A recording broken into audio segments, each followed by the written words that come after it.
ગુજરાતના વચરામો તો ગુજરાત કરશે વલ્લભાદી સકી જય જય જય श्री कृष्णाय नमः।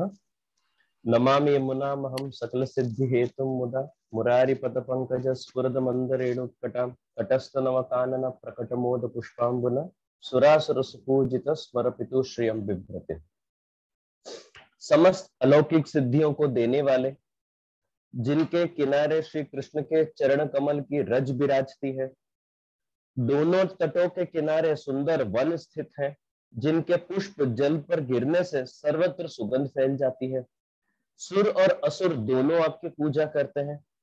कामदेव के पिता यानी भगवान श्री कृष्ण की शोभा को आप धारण किए हुए हैं, ऐसे श्री यमुना जी को मैं नमन करता हूं। तो इस श्लोक की शुरुआत में श्री महाप्रभु जी आज्ञा करते कि अहम यमुना नमामि। अब श्री गोसाई जी टीका में आज्ञा करते हैं कि जैसे भगवान श्री गोकुलेश को नमन के अतिरिक्त जीव और कोई सेवा करने में समर्थ नहीं है, ठीक वैसे ही श्री यमुना जी को भी नमन के अतिरिक्त और कोई सेवा करने में जीव समर्थ नहीं है। अब सबसे पहले सेंटेंस में सबसे पहला प्रश्न आ गया कि भाई गोसाई जी ऐसी आज्ञा क्यों कर रहे हैं? गोसाई जी ऐसा क्यों कह रहे हैं कि भाई अपन नमन के सिवाय अपन ठाकुर जी की और कोई सेवा नहीं कर सकते? और दूसरा, श्री गोसाई जी ने स्पेसिफिकली ठाकुर जी के लिए यहाँ पे गोकुलेश शब्द का प्रयोग किया है। ठाकुर जी के हजारों नाम में से कोई भी नाम का उपयोग कर सकते थे, लेकिन स्पेसिफिकली श्री गोसाई जी ने गोकुलेश शब्द का प्रयोग किया। तो यहाँ पे अभी अपन समझते हैं कि भगवत गीता के 15वें अध्याय में भगवान श्री कृष्ण अर्जुन से कहते हैं कि अतोस्मि लोके वेदे च प्रतितः पुरुषोत्तम।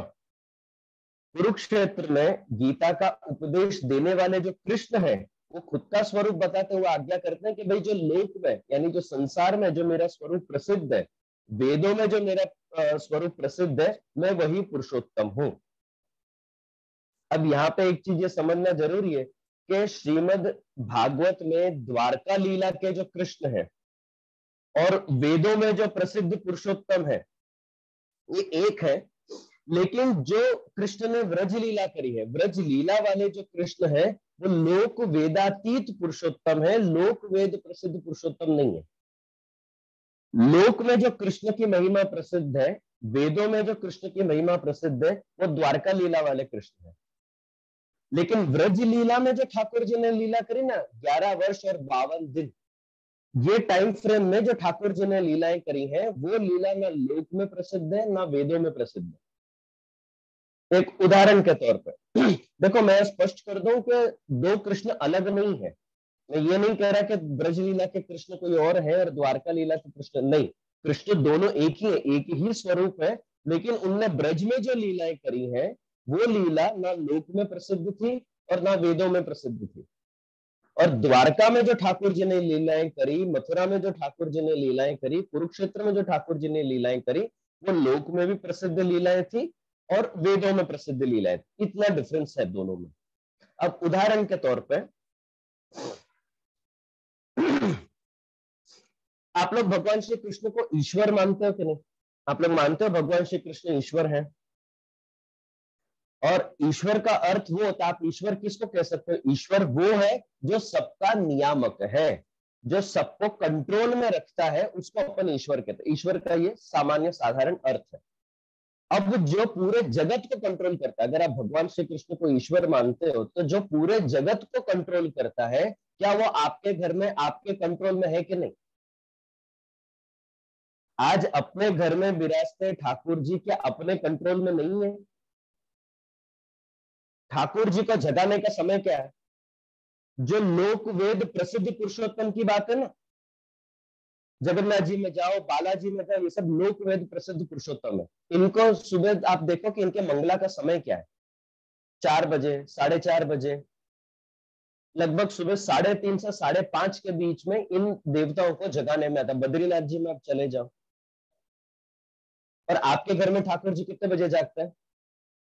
जब आपकी इच्छा हो। कहीं आपको अगर फ्लाइट पकड़ने जाना हो तो आप जल्दी भी उठा दोगे, या सुबह जल्दी अगर आपको किसी के शादी ब्याह में या कोई सामाजिक कार्यक्रम में जाना है तो आप देर से भी उठाओगे? तो जब आप उठाते हो तब ठाकुर जी जगते हैं। जब आप ठाकुर जी के सामने मंगला के पद गाओ कि जागिए गोपाल लाल कीजिए कलेवा, तो ठाकुर जी आंख मिसलते हुए सुबह जागेंगे, नहीं तो जब तक आप नहीं जगाओ ठाकुर जी नहीं जागेंगे। ये जो ठाकुर जी की लीला है ये लोक वेदातीत लीला है। ये लोक और वेद में ये बात प्रसिद्ध नहीं है। लोक वेद में बात कौन सी प्रसिद्ध है कि भाई भगवान सबको कंट्रोल करके रखते हैं, भगवान की इच्छा के बिना पत्ता भी नहीं हिलता है, ये लोक वेद प्रसिद्ध है। लेकिन लोक वेदातीत ठाकुर जी कौन सी लीला करते हैं, भाई मेरा सेवक मेरे को जब जगाएगा मैं तब जागूंगा, मेरा सेवक मेरे को जब सुलाएगा मैं तब सोऊंगा, वो जो भोग धरेगा मैं वो खाऊंगा। आपके रसोई में कभी नमक कम हो, शक्कर ज्यादा हो, आपको कभी ठाकुर जी ने आके शिकायत करी है? घर वाले पहले खड़े हो जाएंगे, अरे आज रसोई में बहु मजा नहीं, हाँ तो मीठू વધારે પડી ગયું, આમાં ખાંડ બહુ થઈ ગઈ, કેટલી ખાંડ નાખી છે, કેટલો તેલ, કેટલો ઘી, તમે પાછો તમારો બીપી કોલેસ્ટ્રોલ શુગર ઇત્યાદિનો તમને ખ્યાલ આવી જાય છે, પણ ઠાકોરજી કોઈ દિવસ શિકાયત કરી? तो ये लोक वेदातीत लीला है। इसलिए श्री गुसाइन जी व्रज लीला का संबंध बताने के लिए या गोकुलेश शब्द का प्रयोग कर रहे हैं कि गोकुलेश शब्द का अर्थ है कि आप डायरेक्टली ये जो ठाकुर जी की बात कर रहे हैं आप उनको व्रज लीला के साथ कनेक्ट करो, ना कि और कोई लीला के साथ। तो व्रज लीला का संबंध बताने के लिए श्री गुसाइन जी ने गोकुलेश शब्द का प्रयोग किया है और आज्ञा करते हैं कि गोकुलेश को, भगवान गोकुलेश को जीव नमन के अतिरिक्त और कुछ भी करने में समर्थ नहीं है। अब गोकुलेश शब्द का मैं आपको अर्थ बता दूं। गोकुलेश शब्द का अर्थ है गोकुल के ईश, ये गोकुलेश शब्द का अर्थ है। अब व्याकरण अगर आप देखो, संस्कृत व्याकरण के अनुसार गो शब्द का अर्थ होता है इंद्रिय। गोकुल जो गांव का नाम है ना, गोकुल, उसका नाम गोकुल क्यों है? तब संस्कृत व्याकरण के अनुसार आप समझो कि गो शब्द का अर्थ होता है इंद्रिय। गो शब्द के अनेक अर्थ हैं, उसमें से एक अर्थ इंद्रिय होता है। और कुल शब्द का अर्थ है समूह, इंद्रियों का समूह। अब इंद्रियों का समूह वो आपका मन है। आपके शरीर में आपके इंद्रियों का जो समूह है, आपकी इंद्रियां कलेक्टिवली जहां पे एक साथ रहती हैं, वो आपका मन है। आपके मन में सूक्ष्म रूप से आपकी 10 की 10 इंद्रियां विराजमान है। आप लोग एक प्रश्न का उत्तर दो, आप लोग आंख खोल के सोते हो कि आंख बंद करके सोते हो? आप लोग सोते हो तो आंख बंद करके, हाँ मेरे प्रवचनों तो बहुत से वैष्णव आंख खोल के भी सो जाते हैं, तो बात अलग है, बट बाकी जनरली अपन आंख बंद करके सोते हैं, बराबर। अब जब आप आंख बंद करके सोते हो आपको सपने दिखाई देते कि नहीं? सपने आपको दिखते हैं? सपना आवे છે કે નથી આવતા તમને? સપનો આવે છે, એમાં તમે હાલો છો, ચાલો છો, ફરો છો, વાતો કરો છો, બધું તમને દેખાય છે। હવે ક્યાંથી દેખાયું તમને? આંખો બંધ છે, હાથ પગ તો તમારા એક જ જગ્યા છે, એ બધું ક્યાંથી દેખાયું તમને? એ मन द्वारा देखाયું। मन के द्वारा आपको ये सब दिखाई दिया क्योंकि आपकी 10 की 10 इंद्रियां मन में उपस्थित है। मन में उनका सूक्ष्म तत्व पहले से विद्यमान है। तो गोकुल शब्द का अर्थ बनता है इंद्रियों का समूह। इंद्रियों का समूह होता है आपका मन। तो गोकुलेश यानी आपके मन के ईश, ये गोकुलेश शब्द का एक्चुअल अर्थ होता है। भगवान गोकुलेश क्यों है? क्योंकि वो आपके मन के ईश है, आपके मन के नियामक है, वो गोकुलेश। अब गुसाई जी यहाँ पे आज्ञा करते हैं कि भाई भगवान गोकुलेश को नमन के अतिरिक्त जीव और कुछ भी करने में समर्थ नहीं है। तो इसका कारण क्या है? तो इसका कारण श्री महाप्रभु जी अपन को सुबोधनी जी में बताते। सुबोधनी जी में श्री महाप्रभु जी आज्ञा करते हैं, किम आसनम ते गरुड़ासनाय, किम भूषणम कौस्तुभ भूषणाय, लक्ष्मी कलत्राय किमस्ति देयम, वागीश किमते वचनीयम अस्ति। जिनके पास गरुड़ जैसा आसन है उनको आप कौन सा उत्तम आसन या सिंहासन आप उनको दे सकते हो कि जिससे भगवान प्रसन्न हो? ठाकुर जी के पास गरुड़ जैसा सिंहासन है, ऐसे भगवान को आप कौन सा आसन दोगे या कौन सा सिंहासन आप उनके लिए बनवाओगे कि जिससे भगवान प्रसन्न हो जाए? आप आपके घर में गिराजते ठाकुर जी के लिए बोले जे आ आसन तो हूँ अमेरिकाથી લાવી છું, આપના માટે જ છે। હવે ઠાકોરજી કહેશે કે આવા કરોડો અમેરિકા મારા ખિસ્સામાં છે, બોલો તમારા આસનને ક્યાં મૂકું? જીજે આપના માટે સોનાની પલંગડી મેં બનાવી છે, હવે તો કિલો કિલો સોનું મારી પાસે છે, બોલો હું ક્યાં મૂકું તમારા આસનને? तो जिनके पास गरुड़ जैसा सिंहासन है उनके लिए आप और कौन सा आसन आप उनको प्रदान कर सकते हो कि जिससे वो प्रसन्न हो जाए कि अरे भाई ये तो बहुत, आप मेरे लिए सोना का आसन लेके आओगे ना तो मैं खुश हो जाऊंगा क्योंकि मेरे पास नहीं है। आप भगवान के लिए देने जाओगे ना तो भगवान बोलेंगे ऐसा मेरे पास बहुत कुछ है, तो उससे भगवान प्रसन्न नहीं होंगे। कहने का तात्पर्य ये है। फिर महाप्रभु जी आज्ञा करते हैं कि जिनके पास कौस्तुभ मणि है, जिनके पास कौस्तुभ मणि है उनके लिए आप ऐसा कौन सा आभूषण, ऐसे कौन सा श्रृंगार लेके आओगे कि जिससे भगवान प्रसन्न हो जाए। હવે તમે ઠાકોરજીને સન્મુખ જાઓ, જે હું આપના માટે છે ને $1 મિલિયન નો હું હીરો લઈને આવી છું, આ એકદમ rarest of the rare hero છે, આ નીલમ જુઓ, આ ડાયમंड જુઓ, આપના માટે છે, आप मेरे लिए लेके आओगे तो मैं खुश हो जाऊंगा। लेकिन आप भगवान के पास लेके जाओगे ना तो भगवान आपको कुछ बोलेंगे नहीं, चुपचाप अपने छाती के पास है ना हाथ फेर के आपको बोलावे, हमारी पास कौस्तुभ मणि છે બોલ હવે તારા હીરા ને હું क्या મૂકું। फिर आगे महाप्रभु जी आज्ञा करते हैं जिनके स्वामी जी लक्ष्मी जी है, जो लक्ष्मी के पति है, उनको आप कितने रुपए भेंट करोगे जिससे भगवान प्रसन्न हो जाए। તમે ઠાકોરજી સન્મુખ જાઓ, જે આ આપની સેવા માટે હું 1 કરોડ રૂપિયા લાવી છું અથવા તો $10 મિલિયન હું લાવી છું।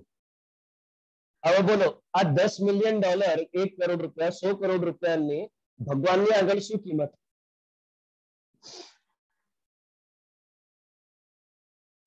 वैष्णव है ना, मैंने एक वैष्णव में प्रवृत्ति देखी है, वैष्णव जब भी ऐसे गुरु घर के सम्मुख आते हैं तो किस पर्टिकुलर ओकेशन पे वो लोग आते हैं ना उसके ऊपर से वो लोग भेंट नक्की करके ही आते हैं। अगर सादा दिन में जाएंगे तो बहुत ही मिनिमम भेंट करेंगे नाम मात्र के लिए, क्योंकि भाई सन्मुख गए तो करना पड़ेगा, फॉर्मेलिटी है। अब जन्मदिन पे जाएंगे तो थोड़ी सी ज्यादा भेंट करेंगे, धारो के 500 रुपया 1000 रुपया भेंट करेंगे। दिवाली जन्माष्टमी जैसे उत्सव पे जाएंगे तो 1000 रुपया ऐसे भेंट करेंगे। अब आप 1000 रुपया या 500 रुपया भेंट करो, बराबर। अब वो 500 रुपया लेके अगर मैं अमेरिका आऊं तो अमेरिका में 500 रुपया की क्या कीमत है, $5, $6, $7। मेरे लिए 500 रुपया की जो कीमत इंडिया में है वही 500 रुपया लेकर मैं अमेरिका आऊं, $6-7 में मैं क्या कर लूंगा, क्या काम आएगा $6-7 मेरे को वहां पर, कितना काम आ जाएगा, कीमत क्या वो 500 रुपए की। तो ऐसे ही भगवान को आप कितने करोड़ रुपए दे दोगे कि जिससे भगवान प्रसन्न हो जाएंगे, अरे तेने तो कितनी बढ़िया भेंट करी है मेरे को, मैं प्रसन्न हो जाऊंगा, भगवान प्रसन्न नहीं होंगे। जो लक्ष्मी के पति है उनको आप कितने भी रुपए दे दो, आप उनको रुपयों से भी संतुष्ट नहीं कर सकते। फिर अंत में महाप्रभु जी आज्ञा करते हैं कि वागीश किमते वचनीय मस्ती, जो वागीश है, जो वाणी के ईश है, वाणी के पति है, सरस्वती के पति है, ऐसे को आप वाणी से भी प्रसन्न नहीं कर सकते। आप सोचो कि भाई मैं बोलने में बहुत चतुर हूं, या मेरा कंठ बहुत अच्छा है, मैं गाता बहुत अच्छा हूँ, बोलता बहुत अच्छा हूँ, और ऐसे मैं भगवान को प्रसन्न कर लूंगा। या फिर मेरे को ज्ञान बहुत है, मैं शास्त्रों को जानता हूँ, वेदों को जानता हूँ, सारे पुराण मेरे को पता है, सारे सिद्धांत मेरे को पता है, तो मैं वाणी से मैं भगवान को प्रसन्न कर लूं। तो भगवान वाणी से भी प्रसन्न नहीं होते हैं। महाप्रभु जी के चरित्र में आप कभी महाप्रभु जी का चरित्र पढ़ो तो महाप्रभु जी जब शास्त्रार्थ करने गए थे तो एक बार महाप्रभु जी से शास्त्रार्थ करने घट सरस्वती नाम के एक ब्राह्मण आते। घट सरस्वती एक ऐसे ब्राह्मण थे कि जिनके पास एक मिट्टी का घड़ा था छोटा सा, कि जिनके अंदर सरस्वती जी विराजमान थे। तो वो जब भी शास्त्रार्थ करने जाते तो कोई भी अगर उनसे कोई प्रश्न पूछता, डिबेट करता, तो वो सरस्वती जी से पूछ के वो उनको उसका उत्तर दे देते, कोई उनको हरा नहीं पाता था, क्योंकि साक्षात सरस्वती जिनके साथ है उनको वाणी से कौन हरा सकता है। तो वही घट सरस्वती एक बार जब महाप्रभु जी के साथ शास्त्रार्थ करने पधारे, और जब महाप्रभु जी ने उनको डिबेट करने के समय तो उन्होंने 1-2 सवाल उनसे पूछे, 1-2 प्रश्न उनके आगे रखे, तो घट सरस्वती के पास जवाब नहीं था। वो अपने पात्र में, अपने कुंडा में सरस्वती जी से विनती करते कि आप कुछ बोलो, बोला आप बोल नहीं रहे, उस प्रश्न का उत्तर तो दो। तो सरस्वती जी यही जवाब देते हैं कि मैं मेरे पति के आगे मैं इतना ज्यादा मैं बोल नहीं कर सकती, जो मेरे भी पति सामने बैठे, आज तो इतने समय से मेरे पति सामने नहीं बैठे तो मैं उनको जवाब दे सकती थी, आज मेरे पति सामने बैठे मैं उनको जवाब नहीं दे पाऊंगी, उनके प्रश्न का मेरे पास भी उत्तर नहीं है। तो जो सरस्वती के पति है उनको आप वाणी से भी संतुष्ट नहीं कर सकते।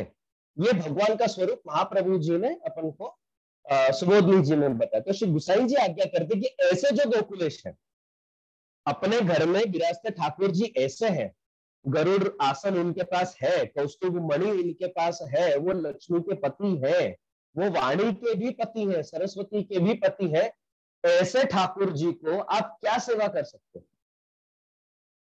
तो ऐसे ठाकुर जी को आप नमन करने के अलावा और कुछ नहीं कर सकते। अपन दीनता पूर्वक ऐसे भगवान को अपन दीनता पूर्वक केवल नमस्कार ही कर सकते हैं और कुछ करने में अपन समर्थ नहीं है। तो जैसे अपन ठाकुर जी को नमन के अलावा और कुछ नहीं कर सकते, ऐसे ही श्री गोसाई जी आज्ञा करते हैं कि यमुना जी का भी संबंध व्रज लीला के साथ होने के कारण उनको भी अपन नमन के अतिरिक्त और कुछ नहीं कर सकते और कुछ करने में अपन समर्थ नहीं है। इसलिए श्री महाप्रभु जी ने सर्वप्रथम यमुना जी को नमन किया। अब यहाँ पे मैं एक डिस्क्लेमर दे दूं कि जब ये ग्रंथ की रचना हुई थी तब तक सेवा प्रकार प्रकट नहीं था, पुष्टि मार्ग का सेवा प्रकार तब तक प्रकट नहीं था, ठाकुर जी ने पधार के सिद्धांत रस का उपदेश अभी तक नहीं दिया था, इसलिए यहाँ पे ये बात आई है। वरना आप लोगों को डाउट जाएगा, जी हमें तो सेवा कर ही रहे ना, आपके माऊ पूछो। तो वो कृपा, क्योंकि महाप्रभु जी उस टाइम पे चिंता पे थे कि भाई ऐसे जीव को ऐसे भगवान की सेवा में कैसे सौंपूं, जीव दोषों से तो भरा हुआ है ही, और दूसरी बात भगवान ऐसे है कि मैं क्या अपने जीव को सेवा प्रकार बताऊं कि जिससे भगवान प्रसन्न हो सके। तब ठाकुर जी पधारते हैं, उनको ब्रह्म समन मंत्र देते हैं, सेवा का प्रकार उनको आज्ञा करते हैं, और उस हिसाब से आज सेवा प्रकार अपन जो ठाकुर जी की कर रहे हैं वो सेवा प्रकार आज के समय पे अपने पास उपलब्ध है। बाकी इससे पहले तो यही बात थी कि अपन क्या भगवान की सेवा करेंगे, वो तो ठाकुर जी की कृपा है, श्री महाप्रभु जी की कृपा है अपने ऊपर कि ये सब होने के बावजूद ठाकुर जी आज अपने हाथ से अपनी सेवा अंगीकार करते हैं। कौस्तुभ मणि होने के बाद भी ठाकुर जी आपके आवरण की राह देखते कि अरे ये मेरे को सुंदर सुंदर आवरण धराएगा तो मैं इससे धरूंगा। ठाकुर जी के पास भले ही ना लक्ष्मी के वो पति हो, लेकिन अब बड़े बड़े उत्सव पे देखो क्या ठाकुर जी को 1 रुपया भेंट, 1.25 रुपया भेंट, अभी लक्ष्मी के पति को 1.25 रुपया भेंट अपन करते हैं, और वो 1.25 रुपया भेंट ठाकुर जी सबसे प्रेम पूर्वक अंगीकार करते हैं। वो भले उनके पास गरुड़ जैसा आसन होगा, लेकिन आप जो उनके लिए सिंहासन बनवाते हो ना, चाहे वो लकड़ा का ही क्यों ना हो, चाहे वो लकड़ा का ही क्यों ना, सोना चांदी नहीं हो, तो भी ठाकुर जी प्रेम पूर्वक उसको अंगीकार करते, ये ठाकुर जी कृपा है। बाकी नहीं तो जीव में उनको नमन करने के अलावा और कोई सामर्थ्य नहीं है। अपन और कुछ नहीं कर सकते कि जिससे अपन भगवान को प्रसन्न कर सके। यमुनाष्टक में श्री महाप्रभु जी ने 8 श्लोकों के द्वारा श्री यमुना जी के 8 ऐश्वर्यों का वर्णन किया, और ये भगवान श्री कृष्ण ने उनके पास जो अष्टविध ऐश्वर्य थे वो उनने श्री यमुना जी को दिए।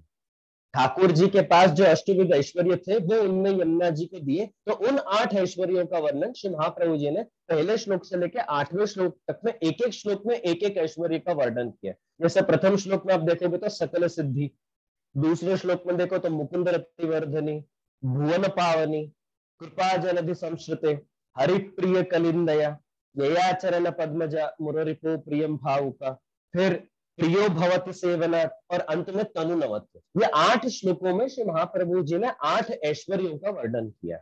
तो यहाँ पे अब मैं आप लोगों से प्रश्न पूछता हूं कि भाई भगवान ने क्योंकि अपने 8 ऐश्वर्य यमुना जी को दे दिए, बराबर, अब अगर भगवान को किसी ऐश्वर्य का दान, अगर किसी जीव को, किसी भक्त को कोई तपस्या करे और भगवान से उनका कोई ऐश्वर्य मांगे, तो भगवान किनके पास से मांग के देंगे? यमुना जी के पास से। धारो कि मैं कोई पधरामनी में जाऊं, और हमारे साथ जनरली एक वैष्णव होते हैं जो वल्लभ फूल की सब भेंट वगैरह इकट्ठी करके एक थैली में भर के रखते हैं। अब कोई वैष्णव आके मेरे को बोले जे 500 ना छुट्टा आपो ना, तुम्हारे कोने कहवानु, भाई मैं तो आने आपी दी, तुम्हारी पास है नहीं, तो मैं आने पूछू, तो वो वैष्णव आपको 500 रुपए का छुट्टा देगा। ऐसे ही अगर कोई जीव ठाकुर जी के पास जाकर अष्टविध ऐश्वर्य मांगे तो ठाकुर जी उसको यमुना जी की तरफ डाइवर्ट करेंगे कि भाई मैंने यमुना जी को दे दिया, आप यमुना जी को पूछो। तो ऐसे 8 ऐश्वर्यों में से सबसे पहले श्लोक में सबसे पहला ऐश्वर्य आता है सकल सिद्धि। तो सकल सिद्धि यानी सिद्धि, सकल यानी संपूर्ण, और सिद्धि यानी संपूर्ण सिद्धि, यानी सिद्धि 3 प्रकार की होती है, लौकिक, वैदिक और अलौकिक। सिद्धियां 3 प्रकार की होती हैं। पुष्टि जीवों को कभी भी लौकिक और वैदिक सिद्धियों को प्राप्त करने का आग्रह नहीं रखना चाहिए, क्योंकि और उनको केवल अलौकिक सिद्धियों को ही प्राप्त करने का आग्रह रखना चाहिए। लौकिक और वैदिक ठाकुर जी अपने अधिकार अनुसार अपन को ऑटोमेटिकली प्रदान कर देते हैं। और ये बात श्री हरिराई जी भी अपन को उनके ग्रंथ में आज्ञा करते हैं कि अनुग्रह नैव सिद्धि लौकिकी यत्र वैदिकी न यत्नात् अन्यथा विघ्नः पुष्टि मार्गस्य कथ्यते। किसी भी प्रकार के साधन के बिना और केवल ठाकुर जी की कृपा से, मात्र अलौकिक नहीं पर लौकिक और वैदिक सिद्धियां भी जहां पे प्राप्त होती हो, वो पुष्टि मार्ग है। तो पुष्टि मार्ग में आप अगर ठाकुर जी को पकड़ के रखो ना, तो ठाकुर जी आपका लौकिक और वैदिक ऑटोमेटिकली सिद्ध कर देंगे। आपको अलग से लौकिक वैदिक को सिद्ध करने के लिए दौड़ने की या मेहनत करने की जरूरत नहीं। आप अलौकिक सिद्धियों को प्राप्त करने का आग्रह रखो, उसके अंतर्गत लौकिक वैदिक सिद्धि ऑटोमेटिकली आपको प्राप्त हो जाएगी। अधिकार अनुसार ठाकुर जी आपको प्राप्त करा देंगे। लौकिक मने आ मळे, आ सिद्ध थाय, मने आ જોઈએ, आ मળી जाए मने, ये सबका अपन को आग्रह नहीं रखना चाहिए। सच्चा पुष्टिजीव इनका आग्रह नहीं रखेगा। सच्चा पुष्टिजीव हमेशा अलौकिक सिद्धियों को ही प्राप्त करने का आग्रह रखेगा। श्री हरिराय जी अपनी टीका में आज्ञा करते हैं कि अलौकिक सिद्धियां जो है वो 8 प्रकार की है। आप लोगों को नोट डाउन करना हो तो आप लोग नोट डाउन कर लेना। अलौकिक सिद्धियां 8 प्रकार की हैं, जिनमें 4 सिद्धि संयोग के साथ संबंध रखती है, संयोग अवस्था की सिद्धि है, और 4 सिद्धि विप्रयोग अवस्था की सिद्धि है।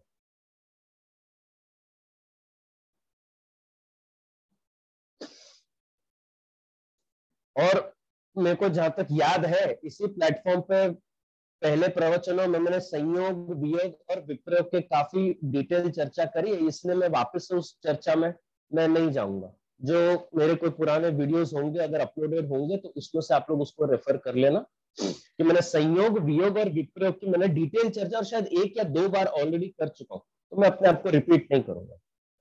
तो 8 सिद्धियों में से 4 सिद्धियां संयोग के साथ संबंध रखती है, संयोग अवस्था की सिद्धि है, और 4 सिद्धि विप्रयोग अवस्था की सिद्धि है। अब कौन कौन सी? तो सबसे पहले भगवत सेवा उपयोगी देह की प्राप्ति, ये सिद्धि, ये संयोग अवस्था की है। पहली 4 जो अपन अभी देखेंगे ये संयोग अवस्था की। कोई संयोग अवस्था नहीं, ठाकुर जी आपके सन्मुख विराजते हो तब आपको किस प्रकार की सिद्धियों की आवश्यकता होती है। तो सबसे पहले तो आपका सेवा उपयोगी देह की आपको प्राप्ति होनी बहुत जरूरी है। हमारे यहाँ पुराने एक भितरिया जी थे, नाम मैं नहीं लूंगा, पुराने हमारे एक भितरिया जी थे, और हमको मालूम है, और हम लोगों को तो इतना अच्छे से मालूम था कि बराबर अब कल उत्सव है तो आज रात को वो आके बताएंगे जे मेरी तबीयत ठीक नहीं है, मैं कल नहीं आ पाऊंगा, या तो पेट दुखेगा, या तो चक्कर आएंगे, या तो उनको और कोई मतलब उनको लूज मोशंस हो जाएंगे, या फलाना ढिकना, बुखार आ जाएगा, कुछ हो जाएगा, कुछ ना कुछ होगा। बराबर उत्सव के पहले उनका बीमार पड़ना नक्की है, पैटर्न है उनका। तो अगर कल उत्सव होगा ना तो हमको पता होगा या तो आज रात को अपने पास फोन आएगा, या तो सुबह सुबह वो भितरिया जी आके बोलेंगे जे मेरी तबीयत ठीक नहीं है, मैं नहीं आ पाऊंगा।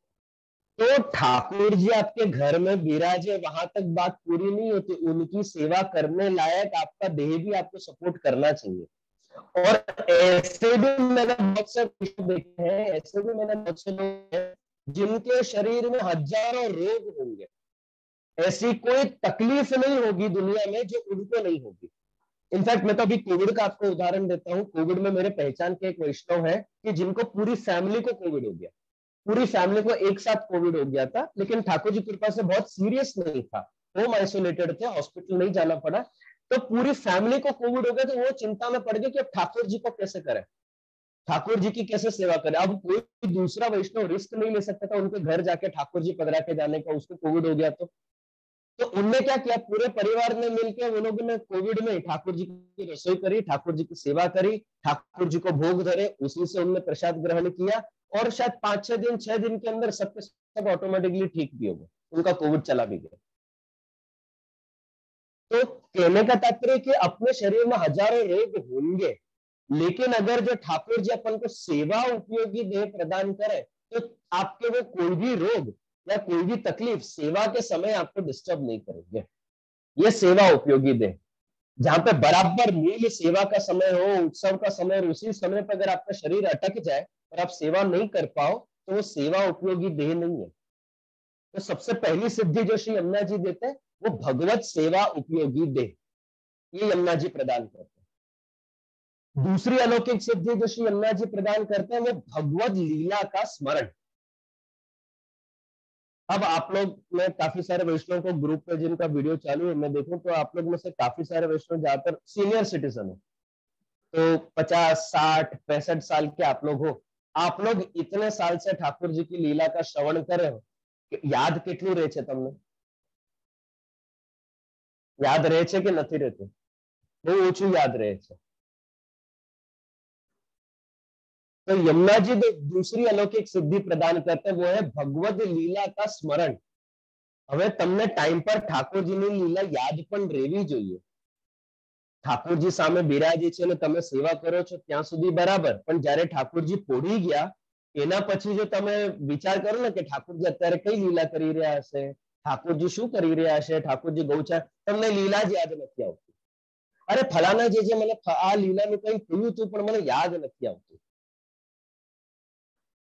तो भगवत लीला का स्मरण, ये यमुना जी की दूसरी अलौकिक सिद्धि है कि यमुना जी जीव पर कृपा करके ऐसी कृपा करते कि उसको ठाकुर जी की लीला याद रहे कि टाइम टाइम पर आप भगवत लीला का स्मरण भी कर सको। तीसरी, भगवत लीला का अनुभव। હવે ધારો કે અગર यमुना जी कृपा से आपको लीला याद भी रहे, आपको स्मरण तो है, पर जो તમને અનુભવ नहीं था, અનુભવ आपको ऐसा होना चाहिए ઠાકોરજી અત્યારે ગૌચારણ તો કરી રહ્યા છે પણ તમે ક્યાં છો? તમે ઠાકોરજી સાથે છો વનમાં કે તમે અમેરિકામાં તમારા ઘરમાં છો? જો તમે અમેરિકામાં છો ને તમારા ઘરમાં તો ઠીક છે, કઈ ના નથી, પણ એવો તમને અનુભવ થવો જોઈએ કે હું પણ ઠાકોરજીની સાથે છું। मैं ठाकुर जी के साथ मिलकर गौचारण कर रहा हूँ, वन की अलग अलग लीलाएं कर रहे हैं, ठाकुर जी के साथ मैं आंख मिचोली खेल रही हूँ, ठाकुर जी के साथ मैं छा करो मैं खा रही हूँ। ये अनुभव अपन को होना चाहिए। तो खाली लीला का स्मरण नहीं, लीला का अनुभव भी होना श्री यमुना जी की कृपा से शक्य है। जब 108 यमुनाष्टक करोगे, जैसे अपन ने कल चर्चा करी, 41 दिन 108 यमुनाष्टक करो तो आ यमुना जी पास मांगो तुम, यमुना जी आप ऐसी कृपा करो कि मेरे को सेवा उपयोगी देह प्राप्त हो, मेरे को भगवत लीला का स्मरण हो, मेरे को भगवत लीला का अनुभव हो। और चौथी सिद्धि संयोग की जो यमुना जी देते हैं वो है सर्वात्म भाव की सिद्धि। चौथी सिद्धि सर्वात्म भाव की सिद्धि। सर्वोपि आत्मनः अंतःकरणस्य भावः भगवती इति सर्वात्म भावः। अंतःकरण में उत्पन्न होते जितने भी भाव हैं उन सभी भावों का संबंध भगवान के साथ होना, यह सर्वात्म भाव है। भगवान के लिए सर्व प्रकार के भाव आपके अंदर से उत्पन्न हो, वो सर्वात्म भाव है। और आपके अंदर ये सर्वात्म भाव उत्पन्न हो, उसकी प्रैक्टिस के लिए श्री महाप्रभु जी ने अपन को ये सेवा पधरा के दी। आज आप पुष्टि मार्ग की सेवा प्रणाली का देखो, अभी संवत्सर आएगा थोड़े दिन में, ये संवत्सर से वापस आप अगले संवत्सर तक आप नोट करना, एक साल में आपके अंदर जनरली जितने भी भाव लौकिक में उत्पन्न हो सकते हैं उन सभी भावों का समावेश अपने सेवा प्रणालिका में है। अभी डोल का टाइम चल रहा है, फागुन का टाइम चल रहा है, आप ठाकुर जी आपके सखा बन जाते हैं और इतने अंतरंग सखा कि अपन उनको गाली भी देते हैं, गंदी गंदी गाली देते हैं, जो मैं अभी ग्रुप पे नहीं दे सकता। ऐसी गंदी गंदी गाली अपन ठाकुर जी को देते हैं, ठाकुर जी उसको प्रेम पूर्वक उसको अंगीकार भी करते हैं, श्रवण करते हैं ठाकुर जी सब। और जैसे ही डोल खत्म हुआ तुरंत दूसरे दिन द्वितीय पाठ का उत्सव आता है। पुष्टि मार्ग में डोल के दूसरे दिन नेक्स्ट डे द्वितीय पाठ का उत्सव होता है। द्वितीय पाठ के दिन क्या होता है, ठाकुर जी को वापिस गोपीजन ब्रज भक्त पाठ बैठाते हैं, उनके तिलक करते हैं उनको और उनके आगे बोलते कि आप हमारे स्वामी, हम आपके दास हैं। अब तक आपने हमको सच्चे भाव का आपने अनुभव कराया, आपने कृपा पूर्वक अनुभव कराया, पर अब हम वापस हमारे ओरिजिनल फॉर्म में हम आ जाते हैं, हम आपके दास हैं, आप हमारे स्वामी। तो ठाकुर जी सखा बन गए, ठाकुर जी आपके स्वामी बन गए। जन्माष्टमी आते आते ठाकुर जी आपके बच्चा बन जाएंगे, ठाकुर जी आपके बालक बन जाएंगे। फिर उसके बाद शरद आते आते ठाकुर जी में अपन को माधुर्य भाव होगा, ठाकुर जी अपने प्रेमी बन जाते हैं। शीतकाल के टाइम आता है तो अपन तो ठाकुर जी के साथ मान भाव भी करते हैं, अपन को मान होता है, अपन को गुस्सा आता है ठाकुर जी के ऊपर, फिर ठाकुर जी वापिस आपके सखा बन जाते।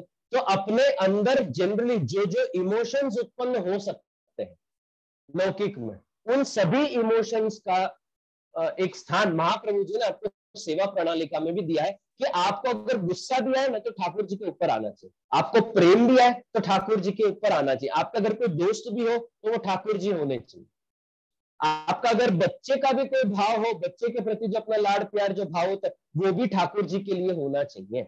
ये सर्वात्म भाव।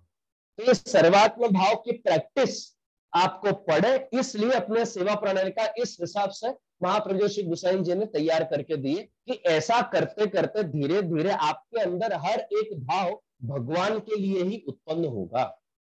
और ये सर्वात्म भाव की सिद्धि श्री यमुना जी अपनी कृपा से जीव को करा। तो सकल सिद्धि में ये 4 सिद्धि संयोग अवस्था थी।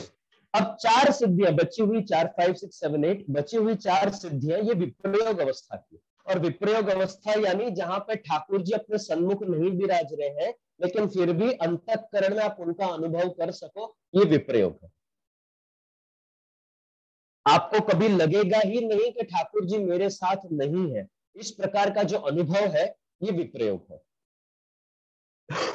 तो श्री यमुना जी की कृपा से ही वियोग अवस्था में, यानी जब ठाकुर जी सन्मुख नहीं है, वियोग अवस्था में अपने अंतःकरण में ठाकुर जी का प्रागट्य होता है। आज अभी मैं आप लोगों को देखूं तो आप लोगों के सन्मुख अभी ठाकुर जी नहीं विराज रहे, बराबर, आपके ठाकुर जी आपके घर में पोड़ रहे, पर क्या आपको अंतःकरण में ऐसा अनुभव है कि ठाकुर जी हमारी जोड़े छे, हमारे जोड़े बिराजी रहे छे, एवो તમને અનુભવ છે? એવો અનુભવ તમને ટકે છે? હું કલ્પના નહીં, હું ઇમેજિનેશનની વાત નથી કરતો અહીંયા, તમે ઇમેજિન કરો એવું નથી કહેતો કે તમે આવી કોઈ કલ્પના કરો, નહીં, પ્રત્યક્ષ તમને એવો અનુભવ થવો જોઈએ કે ઠાકોરજી મારી જોડે જ બિરાજી રહ્યા છે। એકવાર એક વૈષ્ણવ મને પ્રશ્ન પૂછવા આવ્યા કે જે અમે માનસીમાં સેવા કરીએ તો ચાલે કે ન ચાલે? કેમ નહીં ચાલે? માનસીમાં તમે જરૂર સેવા કરો, મહાપ્રભુજીની તો આજ્ઞા છે કે માનસી સા પરામતા, સૌથી ઉત્તમ સેવા છે, તમે કરો માનસીમાં। પણ મેં પછી એમને કહ્યું કે ભાઈ એક શરત છે માનસીમાં, તમે માનસીમાં ઠાકોરજીને જે ભોગ ધરે ને તે જ તમારે પ્રસાદ રૂપે લેવાનું। જે આવું તો કેમ બને? મેં કહ્યું પછી તમે બધું તમે તામસીમાં રહો અને ઠાકોરજીને તમે માનસીમાં મૂકો, તો એ ધોકાધડી છે, એ સેવા નથી। તો હું ખાલી ઇમેજિન કરેલી વાત નથી કહેતો કે અમને આ ઠાકોરજીને દૂધ ભોગ ધર્યો, ઠાકોરજીને મિશ્રી ભોગ ધરી, ઠાકોરજીને લાડુ ભોગ ધર્યા, તો પછી દરરોજ 56 ભોગ નહીં કર્યું ઠાકોરજીને? આ રીતે જો સેવા થતી હોય તો ખાલી ઇમેજિનેશનની વાત નથી, તમને પ્રત્યક્ષ અનુભવ થવો જોઈએ કે ઠાકોરજી મારા અંતઃકરણમાં પ્રત્યા છે, ઠાકોરજી મારા અંતઃકરણમાં બિરાજી રહ્યા છે અને ઠાકોરજી ટાઈમ ટુ ટાઈમ મને કંઈ ટકોર કરી રહ્યા છે, આવો અનુભવ તમને થવો જોઈએ।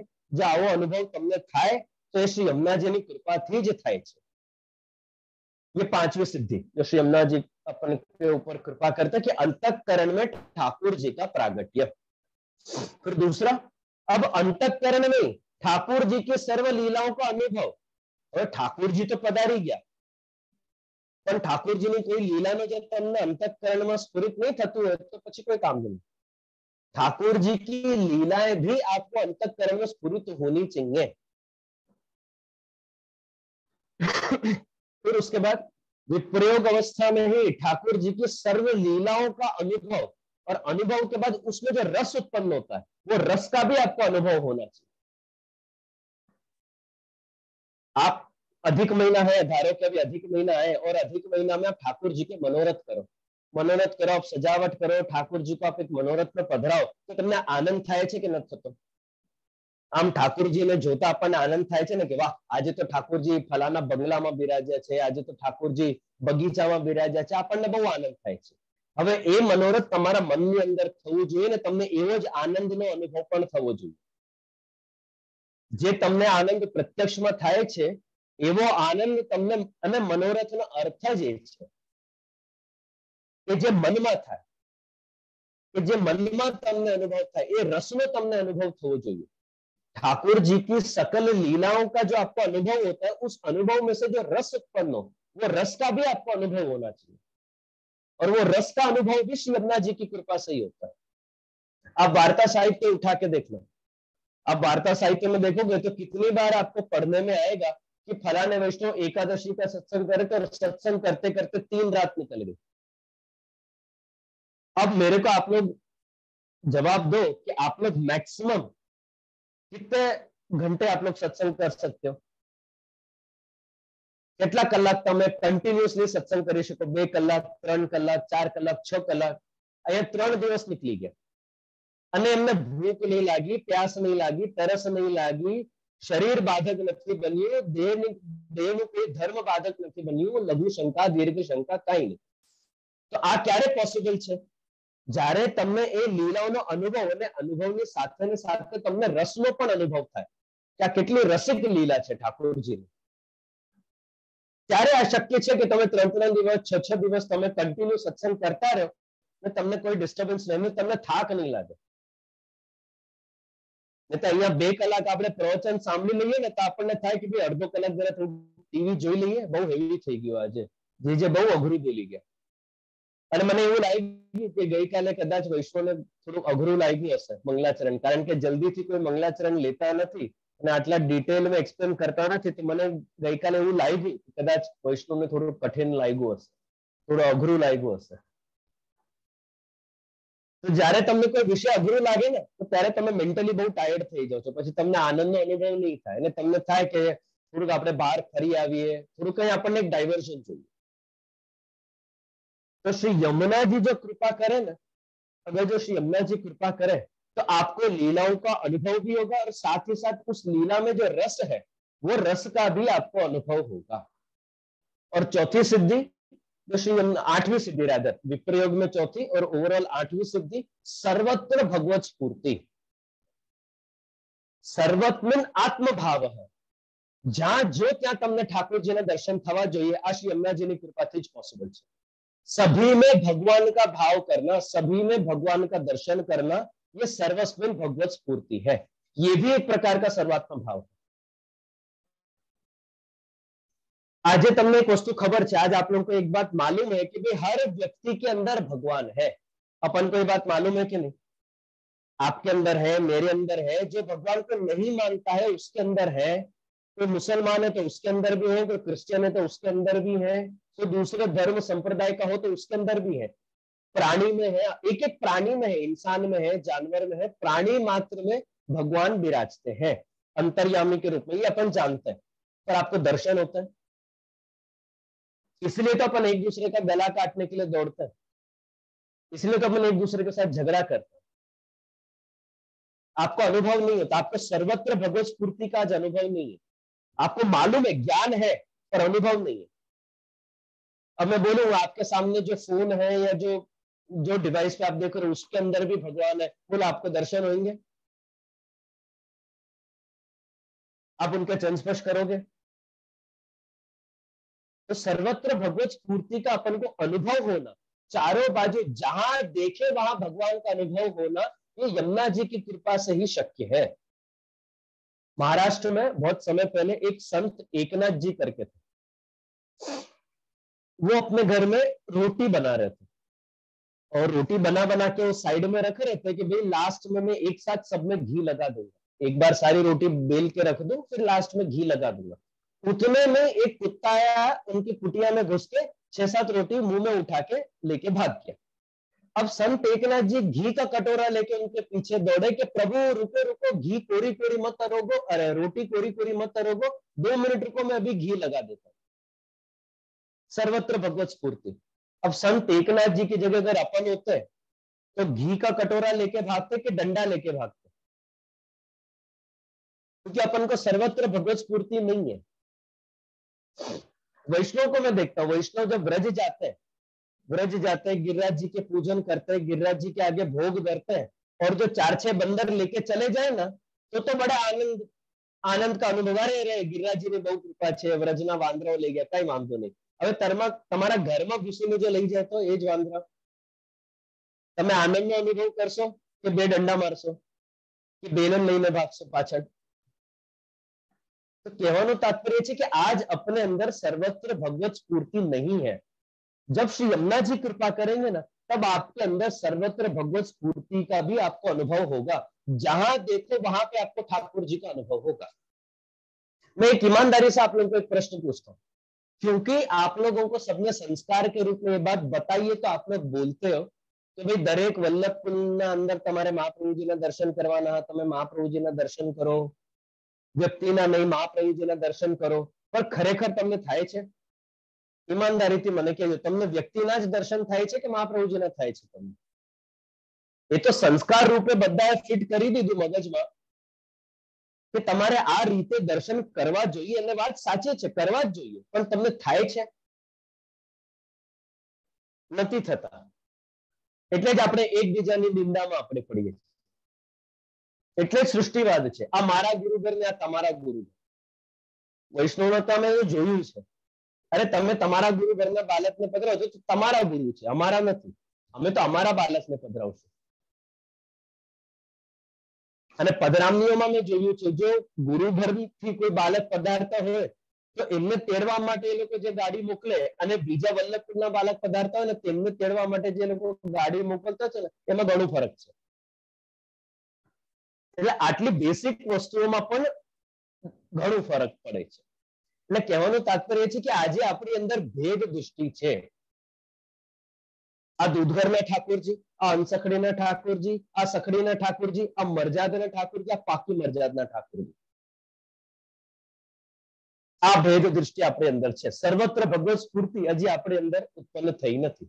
તો શ્રી યમુનાજી પાસે તમે કંઈ માંગો ને તો આ બધું માંગજો, યમુનાજી આપ મને કૃપા કરીને આ સકલ સિદ્ધિઓ આપો, આ 8 પ્રકારની સિદ્ધિ આપો કે જેથી હું આપની सेवा અને ઠાकुरजीની सेवा કરી શકું। तो इस प्रकार से श्री यमुना जी सकल अलौकिक सिद्धियां प्रदान करते हैं। अब आगे श्री महाप्रभु जी लिखते हैं मुरारी पद पंकज। या दूसरी पंक्ति में श्री महाप्रभु जी ठाकुर जी को मुरारी कह रहे। अब मुरारी यानी मुरारी એટલે તમને ખબર છે ठाकुरजीનું નામ मुरारी કેમ છે? श्रीमद् भागवत में अपने को इसका प्रसंग प्राप्त होता है। श्रीमद् भागवत में भोग नाम का एक राजा था, और वो राजा ऐसा था जो हमेशा अपनी विषय वासना में ही लगा रहता था। इंद्रियों का सुख, देह का सुख, बस यही उसके जीवन में था और कुछ वो करता नहीं था। तो आज के इंडिया के साइड में आप अगर देखो तो आसाम, लगभग आसाम और उस साइड में उसने अपना किला बनाया, उसने अपना राज्य स्थापित किया और वहां पे उसने अपना किला बनाया। अब किला कैसा बनाया? तो किला सेंटर में है और चारों बाजू किले के बहुत गहरी खाई है, बहुत ही डीप। उसने खाई बनाई और उसमें पानी भर दिया, और उस पानी में उसने एक राक्षस को स्थापित किया उसके किले के रक्षा के लिए। और वो राक्षस 5 सिर वाला था, उसके सिर 5 थे, 5 हेडेड राक्षस था। उसका नाम था मुर। मुर नाम के राक्षस को उसने उस जल में स्थापित किया उसके किले की रक्षा के लिए। अब वो राजा क्या करता था? मुर के साथ मिलकर वो आसपास के राज्यों में जाके वहां की राजकन्याओं को उठा उठाकर कैद करके अपने पास रख लेता था। आजू बाजू में जाता, किसी राजा को आक्रमण करता और वहां की स्त्रियों को, राजकन्याओं को उठा लेता और उठाकर अपने किले में कैद में बंद कर देता। ऐसे करते करते उसकी संख्या 16,000 हो। ऐसे करते करते उसे 16,000 कन्याओं को अपने जेल में उसने बंद कर दिया। अब सारे देवता ये असुर से त्रसित होकर भगवान के पास गए और भगवान से उन्होंने प्रार्थना करी कि आप हमारी रक्षा करो। तब ठाकुर जी सीधा वो भौमासुर के पास युद्ध करने गए। तो भौमासुर ने मुर को आगे कर दिया कि आप राक्षस से लड़ो करके। तो वहां पे भौमासुर भाग गया और उसने राक्षस को आगे कर दिया। तो ठाकुर जी ने उस मुर दैत्य के साथ युद्ध किया और उसका संहार कर दिया। ठाकुर जी ने उसका वध कर दिया और 16,000 राजकन्याओं को ठाकुर जी ने वहां से छुड़ा लिया।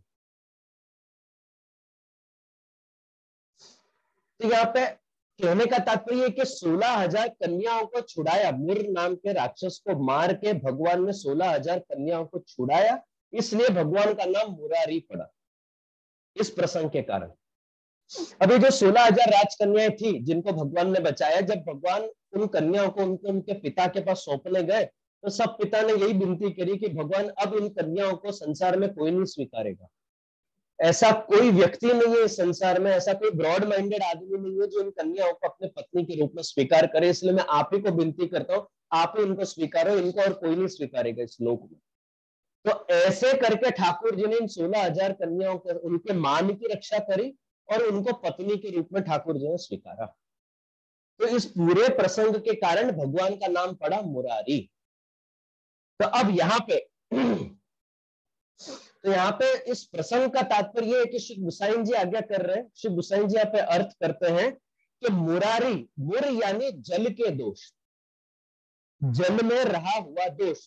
अब आप अगर उन राजकन्याओं को देखो कि उन राजकन्याओं को अगर जो भगवत प्राप्ति करनी थी तो सबसे बड़ा बाधक उनके बीच में जो था वो जल के अंदर जो रहा हुआ राक्षस था, वो उनके लिए दोष था।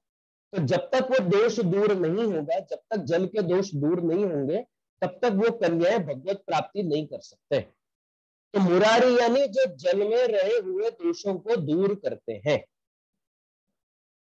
तो जल में रहे हुए दोषों को दूर करते हैं, ऐसे भगवान मुरारी। और ऐसे भगवान के पद पंकज, चरण कमल, चरण की रेणु यमुना जी में विद्यमान है। तो यमुना जल का जब आप पान करते हो, जब आप यमुना जल ग्रहण करते हो, तो क्योंकि यमुना जल में मुरारी भगवान के पद पंकज और उनके चरण कमल बोले या चरण की रेणु उसमें मिश्रित है, तो वो भी आपके अंदर के दोषों को दूर करती है।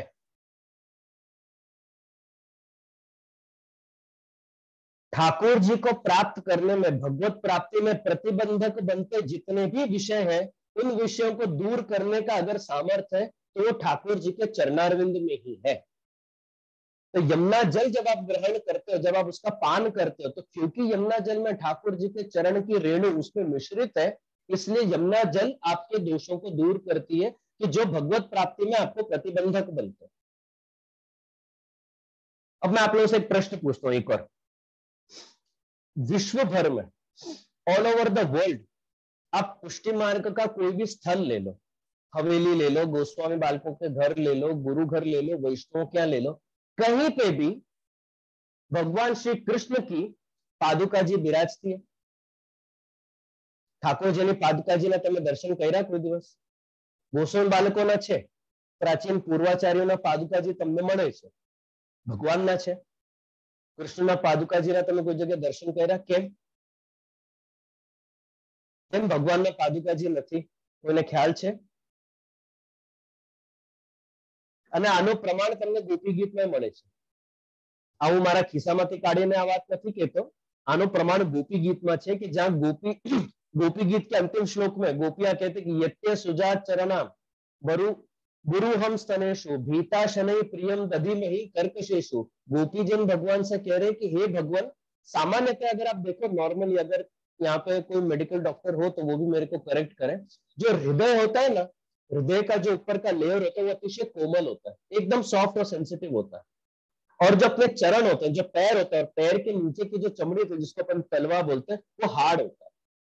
लेकिन गोपीजन यहाँ पे भगवान से गोपी गीत में विनती करे, हे भगवान, आप अपने इन कोमल चरणारविंद, आपके कोमल चरणारविंद को हम हमारे हृदय पे पधराने से भी डरते हैं।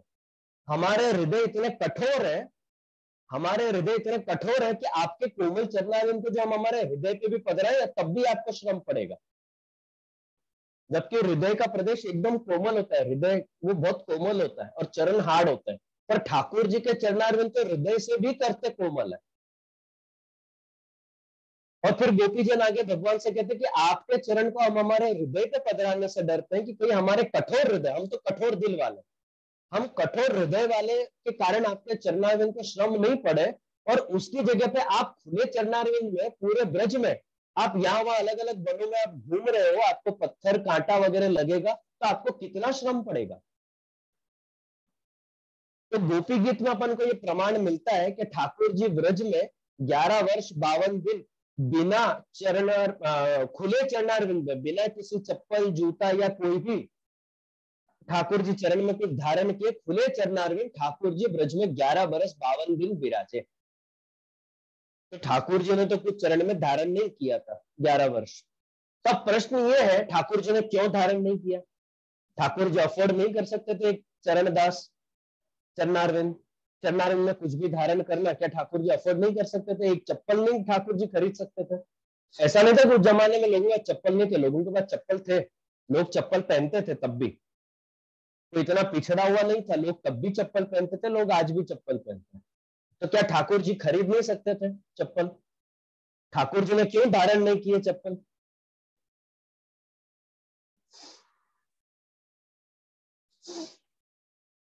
भक्तों को भगवान से मिलने में जितने भी प्रतिबंधक विषय हैं, जितने भी दोष हैं, उन सबको दूर करने का कार्य भगवान के चरण की रेणु है।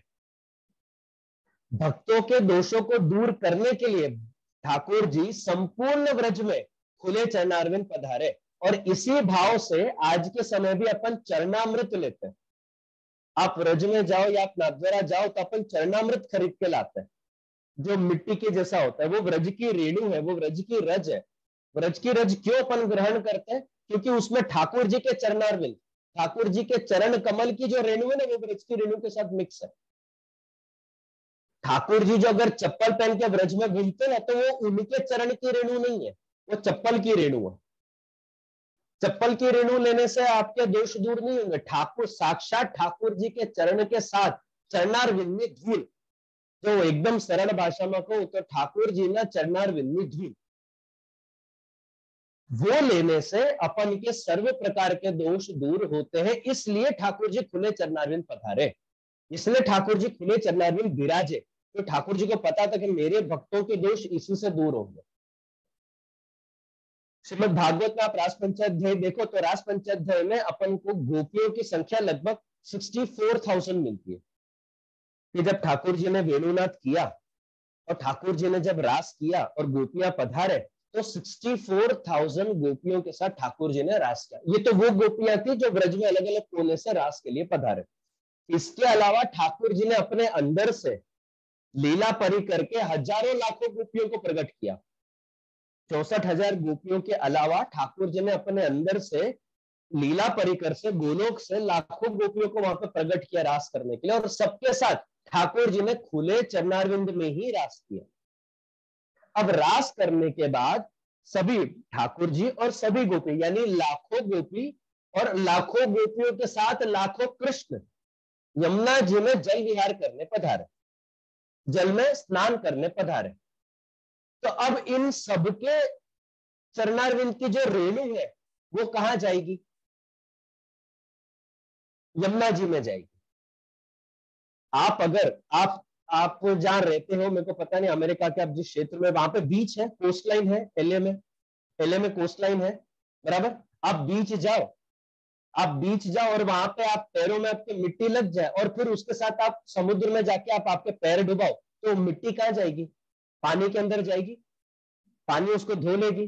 तो अब ठाकुर जी ने क्योंकि यमुना जी में जाके उसके बाद स्नान किया, तो उनके चरणारविंद की जो रेणु है वो कहां जाएगी? यमुना जी में जाएगी। तो जब आप यमुना जल ग्रहण करोगे तो यमुना जल के साथ साथ ठाकुर जी के चरण की रेणु भी आप ग्रहण करोगे, जिससे आपके समस्त दोष दूर होते हैं। इसलिए अपने एक कहावत है, गंगा जी में स्नान यमुना जी में पान। यमुना जी का क्यों पान करना चाहिए? गंगा जी में तो स्नान करना चाहिए, आपके दूसरे जो लौकिक पाप है वो आपके दूर होते हैं, लेकिन यमुना जी का पान क्यों करना चाहिए? आपको इस प्रकार की अलौकिक सिद्धियां प्राप्त होती है, आपके अंदर के दोष दूर होते हैं। इसलिए श्री महाप्रभु जी आज्ञा करते हैं कि मुरारी पद पंकज स्फुरद मंदर रेणुत्कटा। इतने सारे लाखों कृष्ण और लाखों गोपियां जो जाके यमुना जी में स्नान करेंगे ना, तो यमुना जी, श्री गोसाई जी लिखते हैं कि यमुना जी में जल से अधिक मात्रा में तो ठाकुर जी के चरणारविंद की रेणु विराजती है। जितना जल नहीं होगा यमुना जी में, जितनी चरणारविंद की रेणु वहां पे विराजते, तो उसको ग्रहण करो और उसको ग्रहण करके अपने आंतरिक दोषों को दूर करने का प्रयास करो। अब मैं ग्रुप पे एक आप सब वैष्णव से प्रश्न पूछूं क्या? आप सबके यहाँ ठाकुर जी विराजते हैं, बराबर। ठाकुर जी की सबसे मुख्य सेवा कौन सी है? ठाकुर जी को जगाना सबसे मुख्य सेवा है, ठाकुर जी को भोग धरना सबसे मुख्य सेवा है, उनको स्नान कराना सबसे मुख्य सेवा है, उनके श्रृंगार सबसे मुख्य सेवा है, ठाकुर जी को पोड़ा देना सबसे मुख्य सेवा है, रसोई करना सबसे मुख्य सेवा है। ठाकुर जी की सबसे मुख्य सेवा कौन सी है?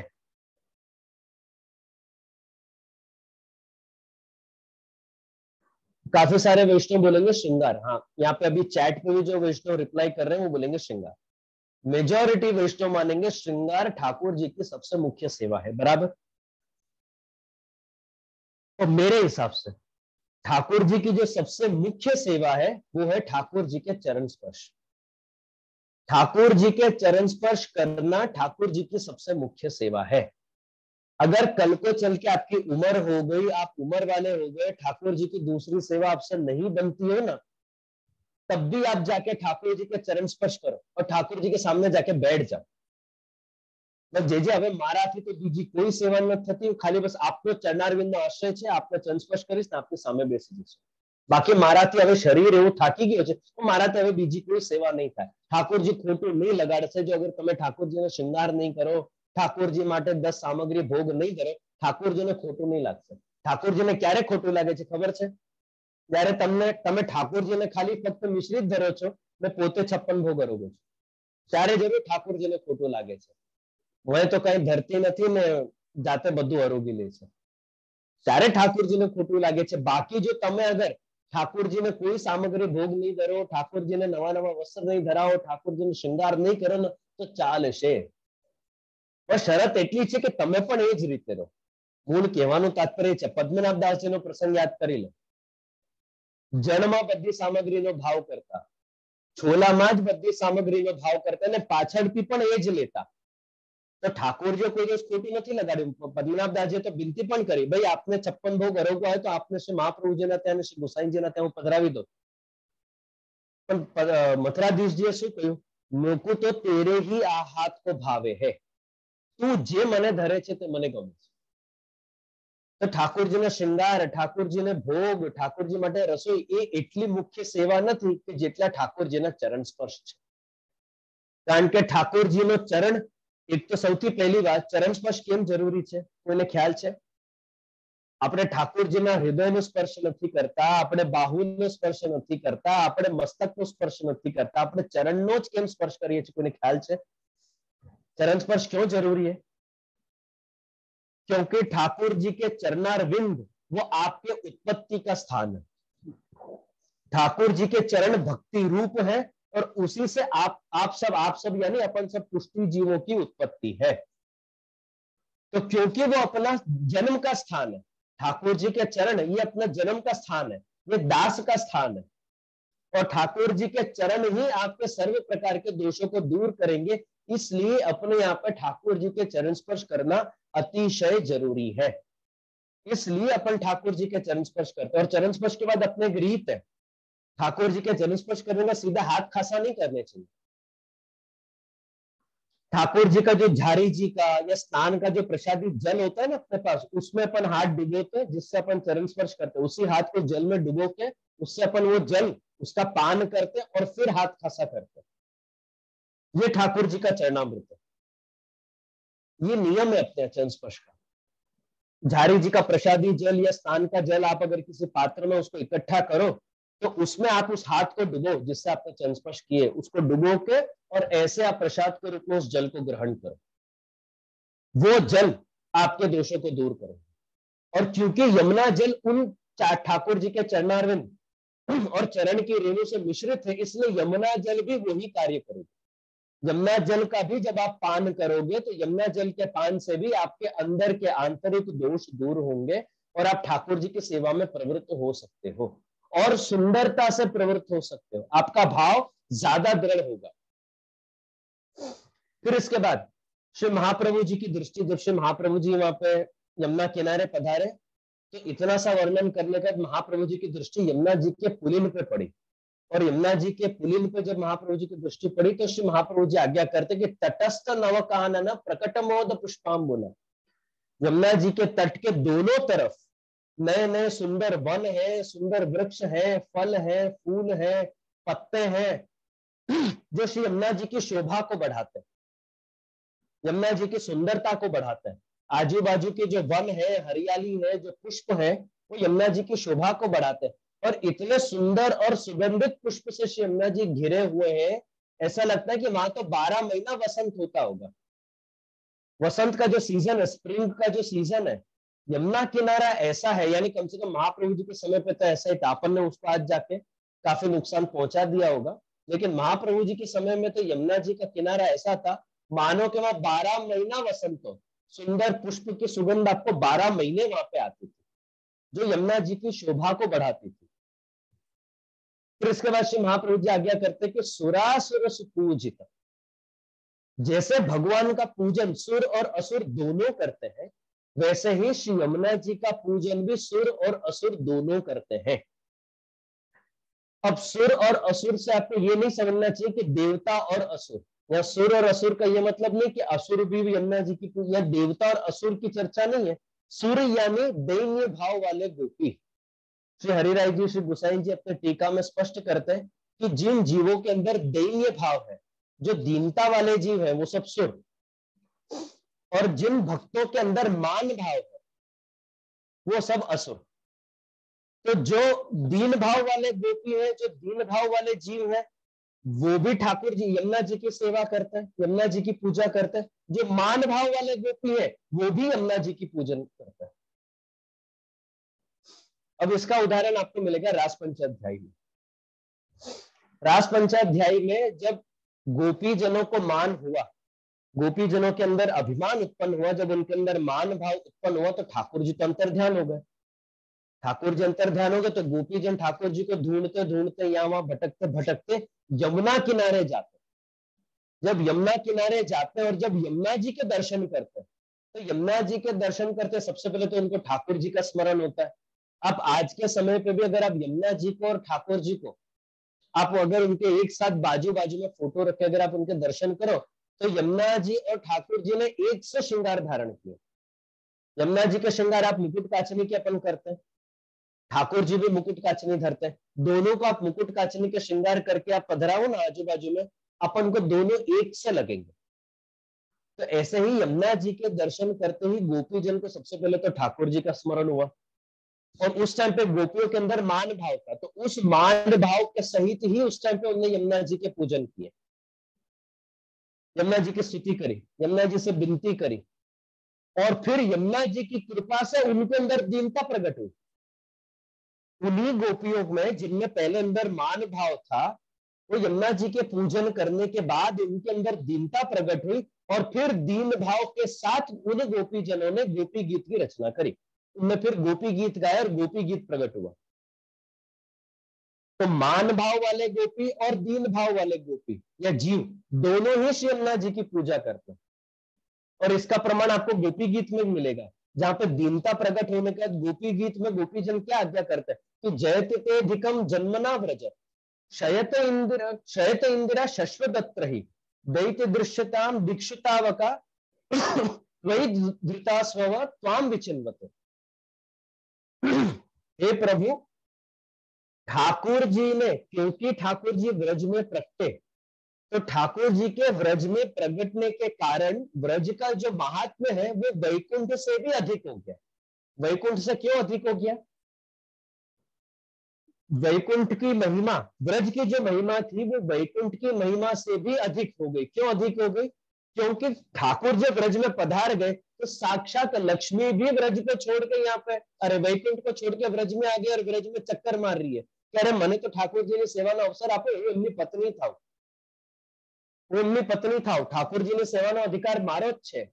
તો સબ ગોપિયા લાઈન માં ખડી હો ગઈ, તમારો હવે અવસર નથી, તમારો અવસર વૈકુંઠમાં છે, અહીંયા નથી।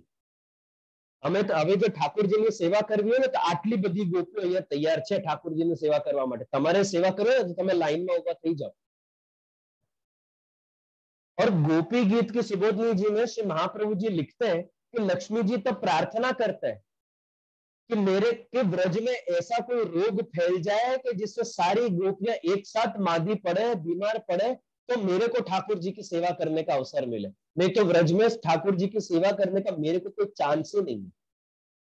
लक्ष्मी जी जैसे को अगर जो ठाकुर जी की सेवा करने का कोई चांस नहीं है पत्नी होने के बावजूद, तो गोपी जन कह रहे हैं कि व्रज की महिमा तो आज वैकुंठ से भी अधिक होगी।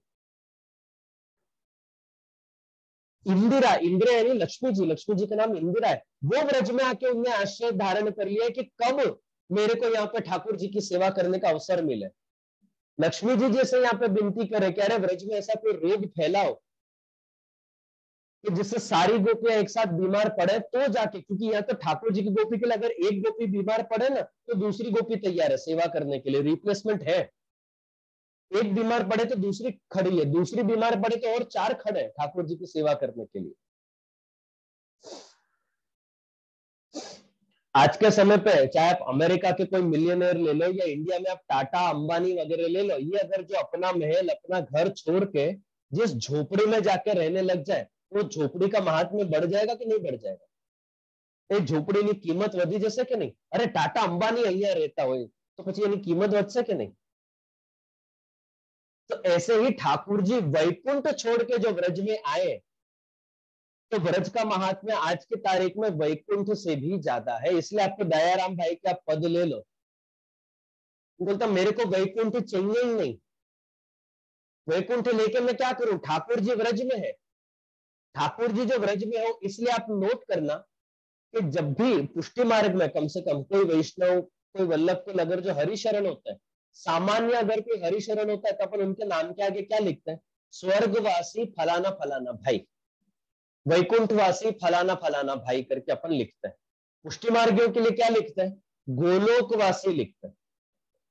वल्लभ कुल के लिए क्या लिखते हैं? नित्य लीला स्तपन लिखते हैं।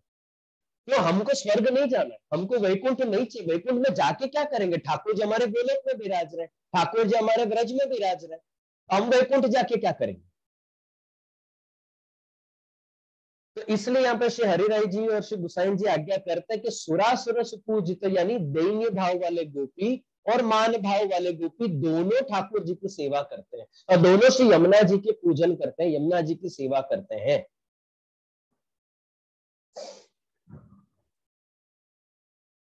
फिर आगे महाप्रभु जी आज्ञा करते हैं कि स्मरपितु श्रियम विव्रते।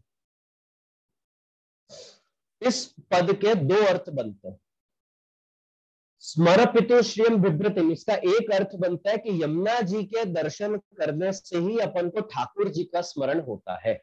जैसे अभी अपन ने चर्चा करी कि आप यमुना जी को मुकुट काचने में और ठाकुर जी को मुकुट काचने में आप दोनों के दर्शन एक साथ करो तो यमुना जी और ठाकुर जी आपको एक समान दर्शन देंगे, आपको दोनों में कभी कोई डिफरेंस लगेगा ही नहीं। तो जब आप यमुना जी के दर्शन करते हो तो तब आपको ठाकुर जी के स्मरण होते हैं और ठाकुर जी के दर्शन को तो यमुना जी के स्मरण होने चाहिए अपन को। तो एक अर्थ तो ये है कि यमुना जी के दर्शन करने से अपन को ठाकुर जी का स्मरण होता है, स्मरपितु श्रियम विव्रतिम, एक तो ये अर्थ है। दूसरा अर्थ इसका बनता है और ये जो पक्ष है ना कि यमुना जी के दर्शन करते अपन को ठाकुर जी के दर्शन होते हैं, इसको डिटेलली महाप्रभु जी ने 4थे श्लोक में समझाया। जन्माष्टक के 4थे श्लोक में इसको डिटेलली समझाया, तो उसको डिटेल में अपन तब चर्चा करेंगे। अब स्मरपितु का दूसरा अर्थ बनता है कामदेव के पिता। स्मर यानी कामदेव और पितु यानी उनके पिता। तो कामदेव के पिता कौन है? तो भगवान श्री कृष्ण, क्योंकि द्वारका लीला में आप देखो तो कामदेव का नाम प्रद्युमन, तो प्रद्युमन भगवान के पुत्र के रूप में प्रकट है द्वारका लीला के समय। तो कामदेव के पिता यानी भगवान श्री कृष्ण की शोभा को धारण किए हुए श्री यमुना जी हैं। स्मरपितु यानी स्मर यानी यहाँ पे शोभा के अर्थ में भी उसका अर्थ कर सकते हैं, काम का भी उसका एक अर्थ होता है, एक अर्थ होता है शोभा। ठाकुर जी की श्री, अपन ठाकुर जी के 6 धर्म की चर्चा करेंगे जब आगे, ऐश्वर्य वीर्य यश श्री ज्ञान और वैराग्य। तो उसमें जो ठाकुर जी की श्री है, ठाकुर जी की जो शोभा है, ठाकुर जी की जो सुंदरता है, उसको श्री यमुना जी ने धारण किया हुआ है। ऐसे श्री यमुना जी को मैं नमन करता हूं। तो महाप्रभु जी प्रथम श्लोक में आज्ञा करते हैं कि भाई जो सकल सिद्धियां देते हैं, जो मुरारी के जो पद पंकज चरण रेणु जिनके जल में मिश्रित है, सुर और असुर दोनों जिनकी पूजा करते हैं, जिनमें भगवान की शोभा को धारण किया हुआ है, ऐसे श्री यमुना जी को मैं प्रथम श्लोक में नमन करता हूं। यहां अपना प्रथम श्लोक पूरा होता है और यहाँ पे मैं अपने वक्तव्य को भी यहाँ पे विराम देना चाहता हूं। आगे जब भी स्मिताबेन कृपा करेंगे और मेरे को डेट देंगे तब अपन यमुनाष्टक की अपन आगे की चर्चा करेंगे। तो जो कुछ भी मैंने पिछले 2 दिन में बोला उसको श्री महाप्रभु जी के युगल चरणारविंद में समर्पित करते हुए मैं अपने वक्तव्य से यहीं विराम लेता हूं। कल के विषय में और आज के विषय में अगर किसी को कोई डाउट हो तो प्लीज थोड़ा सा शॉर्ट रखिएगा, रिपीट क्वेश्चंस मत करेगा। लेकिन अगर किसी को जेन्युइनली कोई डाउट हो तो अभी मेरे पास एक 5-10 मिनट है, मैं आप लोगों के डाउट्स क्लियर कर सकता हूं, फिर मेरे को सेवा में जाना। आज हमारे यहाँ ठाकुर जी में बगीचा का मनोरथ है, हमारे यहाँ 13 को बगीचा होता है। तो आज हमें ठाकुर जी भी बगीचा में पधारेंगे। भोग सरने का समय लगभग 10:30 का है, तो ठाकुर जी बगीचा में पधारेंगे। तो मैं नहीं चाहता कि मैं ठाकुर जी को वेट कराऊं, तो इसलिए आप लोगों को अगर कोई डाउट्स हो पिछले 2 दिन के सत्र में तो आप लोग जरूर पूछें, मैं आप लोगों का डाउट जरूर क्लियर करूंगा।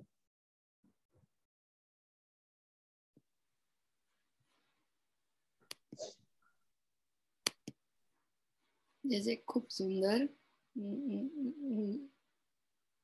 फेसबुक ए કરી દો જે રાઈટ